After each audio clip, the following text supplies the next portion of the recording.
China has revealed more than another launch of its DF-17 hypersonic missile. የዓለማችን ሶስቱ አስፈሪ ሚሳኤሎች በሰው ልጅ የታሪክ ጉዞ ውስጥ ስልጣኔና ጥፋት ሁልጊዜም እንደ ጥላና ምስል የማይነጣጠሉ ተጓዦች ናቸው። ዛሬ ዓለማችን በዘመናዊነት አሸብርቃ ከተሞች በኤሌክትሪክ መብራት ተውበውና የሰው ልጅ የሰላም አየር እየተነፈሰ ቢመስልም ከዚህ የሰላም ጭንብል ጀርባ ግን የሚዘገንን ሚስጥር ተቀብሮ ይገኛል። ያውም ከእግራችን ስር በከርሰ ምድር ጥልቅ ምሽጎች ውስጥ የሰው ልጅ ዕጣ ፈንታን በጥቂት ደቂቃዎች ውስጥ ወደ አመድነት ሊቀይሩ የሚችሉ የጥፋት መዝገቦች በዝምታ ተኝተዋል። እነዚህ ተራ የጦር መሳሪያዎች አይደሉም። የሰው ልጅ የፈጠራ ምጥቀት ወደ ጥፋት አዝማሚያ ሲቀየር የተወለዱ የአየር ላይ ግርማ ሞገስ ያላቸው ግን ደግሞ የሞት መልእክተኞች የሆኑ የቴክኖሎጂ ጭራቆች እንጂ። በዛሬው ልዩ ዝግጅታችን የዓለምን የኃይል ሚዛን በአንድ ጀንበር የመለወጥ አቅም ያላቸውን ሶስቱን ገዳይ ሚሳኤሎች በዝርዝር እንመረምራለን። ማንኛውንም በሰው ልጅ እጅ የተሰራ የአየር መከላከያ አጥር እንደ ሸረሪት ድር የመበጣጠስ አቅም ያላቸው በድምጽ ፍጥነት ላይ ተሳፍረው ሰማይን የሚቀዱና የሀገራትን ታሪክ ወደ ቀድሞ የድንጋይ ዘመን የሚመልሱ እነዚህን ስትራቴጂካዊ የጦር መሳሪያዎች ስንመለከት የቴክኖሎጂን አስፈሪ ገጽታ እናያለን። ጉዟችን ከፒዮንግያንግ ሚስጥራዊና ጭጋጋማ ዋሻዎች ይጀምራል። በሞስኮ በረዷማና አስፈሪ ምሽጎች በኩል አልፎ ቤጂንግ በረቀቀ ጥበብ እስከምትመራቸው ግዙፍ የሚሳኤል ተሽከርካሪዎች ድረስ ይዘልቃል። እነዚህ በሰማይ ላይ እንደ ተወርዋሪ ከዋክብት የሚታዩ ነገር ግን ምድር ሲደርሱ ሲኦልን ይዘው የሚመጡ ጭራቆች እነማን ይሆኑ? ዓለምን በስጋት የያዘው ይህ የሚሳኤል እሽቅድድም የት ላይ ያበቃ ይሆን? በሰው ልጅ ታሪክ ውስጥ አደገኛ የተባሉትን ሶስት ሚሳኤሎችና የጥፋት አቅማቸውን ወደ መፈተሹ ጥልቅ ትንታኔ አብረን እንዝለቅ። አንደኛውና ቁጥር አንዱ የክሬምሊን ሚስጥራዊ ነበልባል አቫንጋርድ ነው።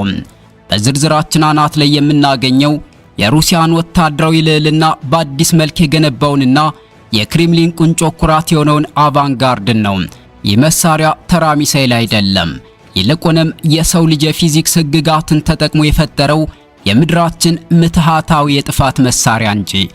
ሩሲያ ይህንን መሳሪያ ይፋ ስታደርግ ዓለም አቀፍ ወታደራዊ ተንታኞች በአንድ ድምፅ የተስማሙበት ጉዳይ ቢኖር የጦርነት ስልት እስከ ወዲያኛው ተቀይሯል የሚል ነበር። አቫንጋርድ ጠላት ሩሲያን ከመተንኮሱ በፊት ሶስቴ እንዲያስብ ብቻ ሳይሆን መተኮስ ትርጉም አልባ መሆኑን እንዲረዳ የሚያስገድድ የሞት መርዶ ነው።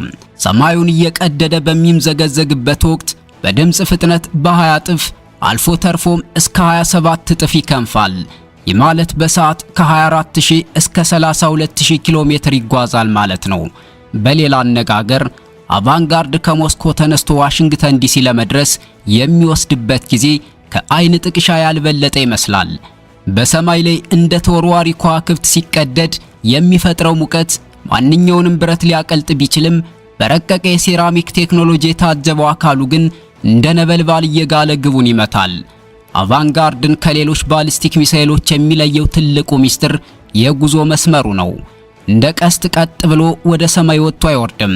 ይልቁንም በከባቢ አየር የላይኛው ጠርዝ ላይ እንደ ሰርፊንግ ተጫዋች እየተንሸራተተ በራዳሮች እይታ ውስጥ ገብቶ ወዲያውኑ ይሰወራል። አቅጣጫውን በሰከንዶች ውስጥ የመቀየር ብቃቱ ጠላት የት ላይ ሊያርፍ እንደሚችል እንዳያውቅ ግራ ያጋባዋል። የሚሳኤል በአየር ላይ የሚያደርገው እንቅስቃሴ በገዳይ ንብና በፈጣን መብረቅ መካከል ያለ ዳንስ ይመስላል። አቫንጋርድ አንዴ ከተተኮሰ ግቡን ከመምታቱ በፊት ሊገታው የሚችል ምንም አይነት ምድራዊ ኃይል የለም። በአሁኑ ሰዓት በአሜሪካም ሆነ በማንኛውም የዓለማችን ክፍል የሚገኝ ዘመናዊ የአየር መከላከያ ስርዓት አቫንጋርድን መጥለፍ አይችልም። እሱን በአየር ላይ ለመምታት መሞከር ማለት በከፍተኛ ፍጥነት የሚበርን ጥይት በሌላ ጥይት ለመምታት ከመሞከር በላይ የማይቻል ተግባር ነው። የሩሲያው ፕሬዝዳንት ቭላድሚር ፑቲን እንደገለጹት አቫንጋርድ እንደ ከዋክብት የሚወርድና ማንኛውንም የጠላት መከላከያ እንደ ሸረሪት ድር የሚበጣጥስ የሩሲያ የመጨረሻው የድል ካርድ ነው። በመቀጠል የቻይናን ወታደራዊ ግርማና የረጅም ርቀት ጡንቻ ወደሚያሳየው የፓሲፊክ ውቅያኖስን ተሻግሮ ዓለምን ወደሚያንቀጠቅጠው የቤጂንግ ድንቅ ፈጠራና የምስራቁ ግዙፍ ክንድ ወደ ሆነው DF-41 እንሸጋገራለን። ከሩሲያ በረዷማ ሜዳዎች ወጣ ብለን ወደ ምስራቁ ስንጓዝ የቻይናን ዘመናዊ ወታደራዊ ስልጣኔ ምልክት የሆነውን DF-41ን እናገኛለን። ይህ ሚሳኤል ለቻይና ተራ መሳሪያ ሳይሆን በዓለም አቀፍ መድረክ ላይ ያላትን የኃያልነት መንበር ያስከበረላት የምስራቁ ንፋስ ነው። ቻይና ይህንን ሚሳኤል ይፋ ስታደርግ ዋሽንግተንና የአውሮፓ መዲናዎች የደህንነት ስሌቶቻቸውን በድጋሚ ለመከለስ ተገደዋል። DF-41 በዓለም ላይ ካሉ የረጅም ርቀት ሚሳኤሎች ሁሉ ተጠቃሹ ነው።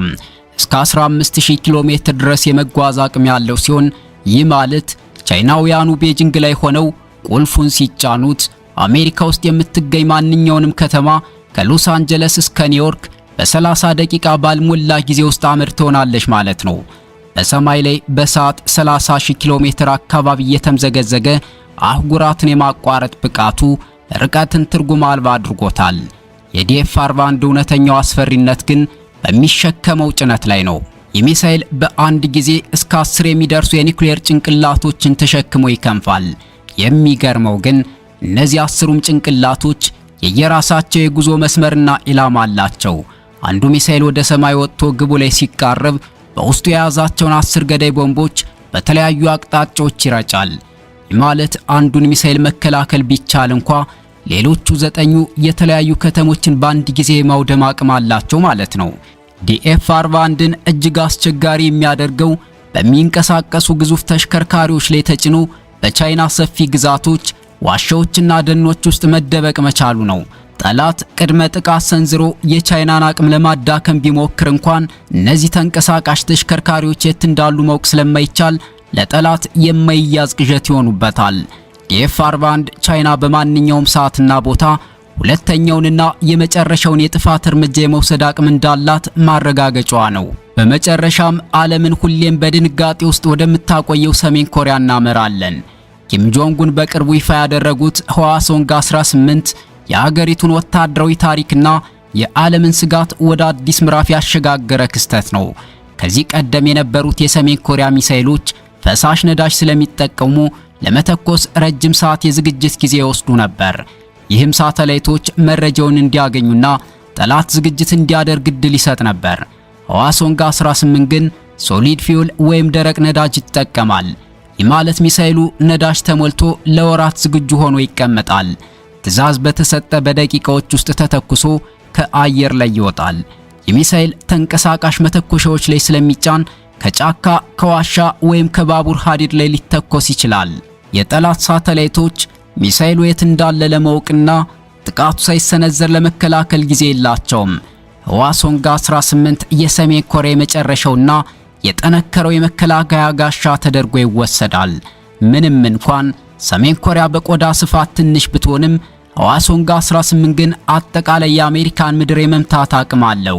የሚሳኤል ኪም ጆንጉን ለምዕራባውያን ያስቀመጡት ቀይ መስመር ነው። ከነካችሁን መጨረሻችሁ ቅርብ ነው የሚል የዝምታ መልእክት። ውድ ተመልካቾቻችን እነዚህ 3 ሚሳኤሎች የሰው ልጅ የጥፋት አቅም ምን ያህል እንደረቀቀ ያሳያሉ።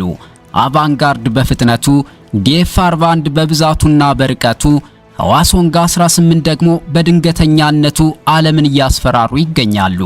እነዚህ መሳሪያዎች መኖራቸው ምናልባትም ሀገራት እርስ በርሳቸው እንዳይጠቃቁና እንዲከባበሩ እንደ ማስፈራሪያ ያገለግሉ ይሆናል።